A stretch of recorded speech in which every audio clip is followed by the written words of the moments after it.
Hello everyone, my name is Andy and welcome to this week's video. Whatever you've been up to and if you've been anywhere nice, I hope you've had a lovely time. First of all, I'd like to apologise for the lack of video last week. However, I was struggling with a bit of man flu, as you do, and you all know that man flu is very soul destroying and the world sometimes just comes to an end with it.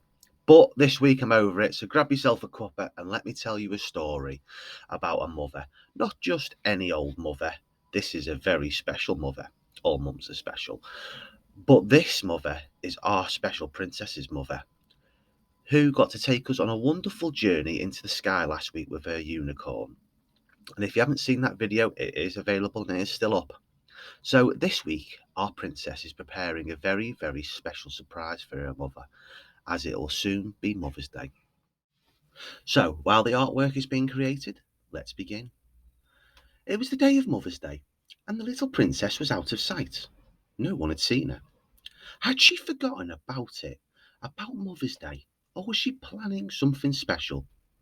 Her mother, the Queen, was sat in the throne room with her husband, the King, who had his head in his phone and was watching me talk about the Queen and what she was going to do next.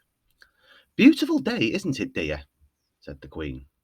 Was the reply. What are you doing? The Queen asked. I'm watching Andy on YouTube, dear, said the King. Oh, so nothing special, interesting, or important then, said the Queen. Replied the King. Oh, thanks. Can you say anything else other than dear? Replied the King. Well, if that is the case, I will go and look for her myself, the Queen informed the King. Replied the King. She's probably out with her unicorn, not lifting his head from his phone. Dear, you know that unicorn is not real. I know, said the King. Well, if you're going to be like that, the Queen said, I'll just get up and go and look for her myself. And with that, the Queen walked out of the throne room and into the hallway. So, as the Queen walked into the hallway from the throne room, she gasped and she began to shout towards the King, Dear, dear, dear. Yes, replied the King. Who put all these flowers in the hallway? They're beautiful.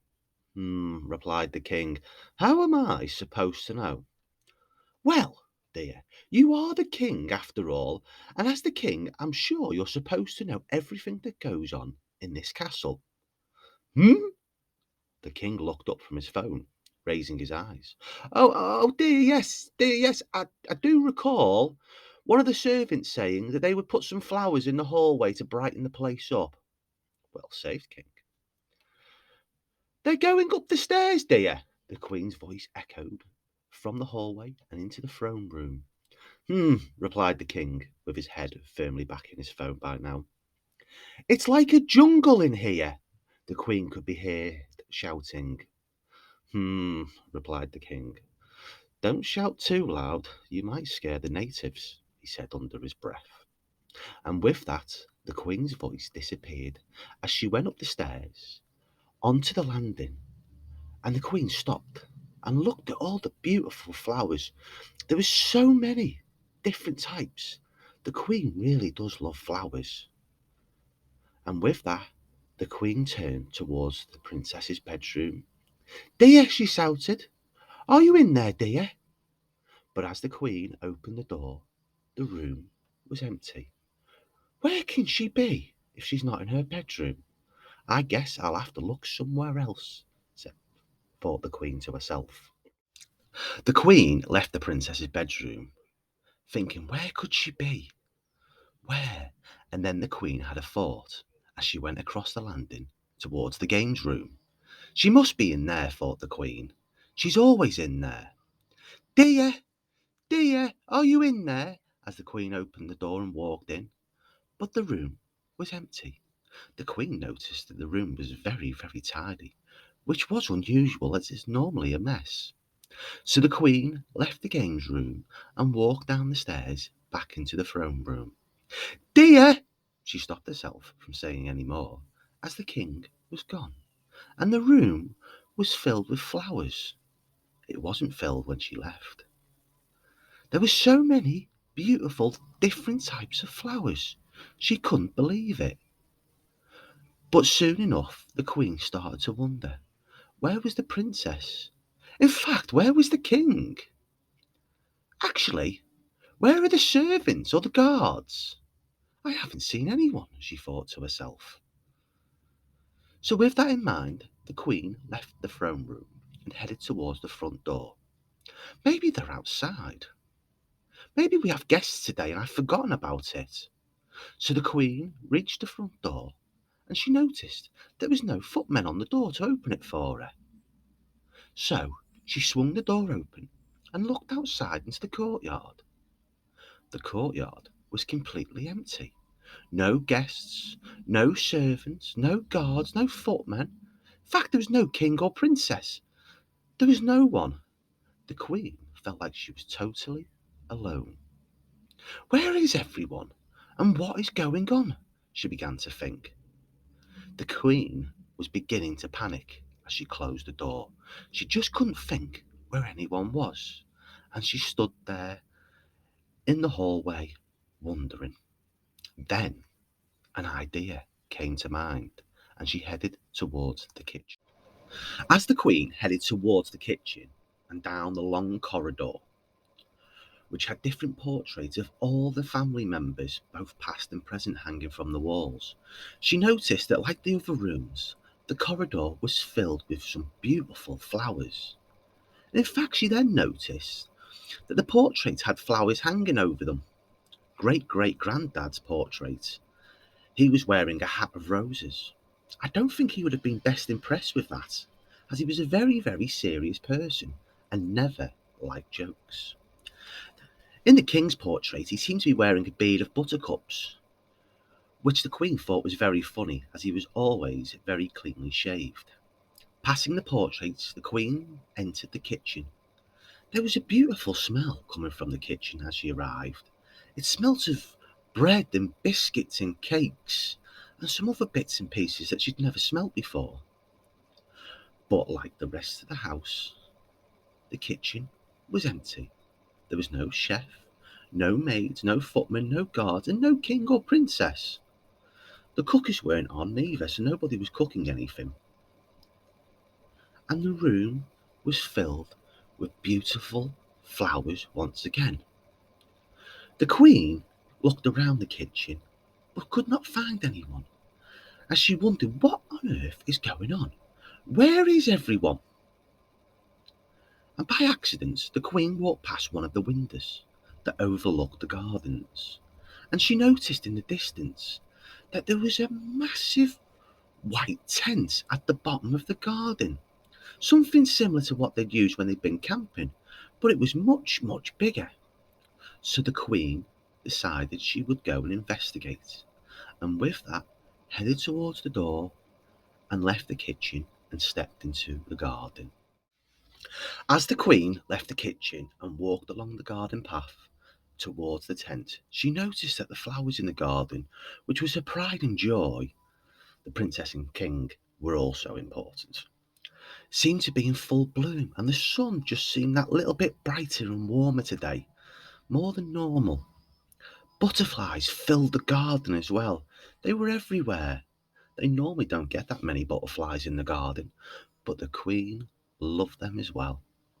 As the Queen got closer and closer to the tent, a smell began to overwhelm her. She could smell all the different types of flowers that were not only in the garden, but also seemed to be coming from the tent. And also, a smell from the tent was very similar to the one in the kitchen. Then the Queen stopped herself and looked around the garden. She noticed that there was no gardeners, no footmen, and no guards. She began to wonder if they were all in the tent. Maybe we did have a special guest that day, she thought, and she'd totally forgotten about it, and they were in the tent. So, beginning to panic, the Queen began to run towards the tent, not wanting to be any later for the special guest than she already might have been. The Queen burst into the tent, stopping about halfway inside. The tent was completely empty. In a good way, she thought that it was good that the tent was empty, because she was very flustered and out of breath, and not looking at her best verve to meet a very important guest. The Queen looked around and saw that there was no one in the tent. There was no visitors, but the tent was set up for visitors. There were lots of flowers as well, tables and chairs, lights hanging down. It was a very beautiful smell in there as well. There were drinks laid out on the tables, and plates and cups and all sorts. But who could it be for, she thought. The Queen noticed a big table at what seemed to be the front of the table area. As the Queen walked over, she could see a small gift and a card. She picked up the card and read it. The card said, "If mums were flowers, I'd pick you. From your princess." And with that, the Queen picked up the gift and opened it. And it was a beautiful cup of her, and a small tear ran down her cheek. And as the Queen placed the cup back on the table, she became shocked as she had a surprise. The Queen, in shock, turned around and saw her princess run over to her as fast as she could and gave her a massive, massive hug. The Queen looked up and saw all the servants, the footmen, the guards, the chefs, the maids. In fact, everyone was there, even the King,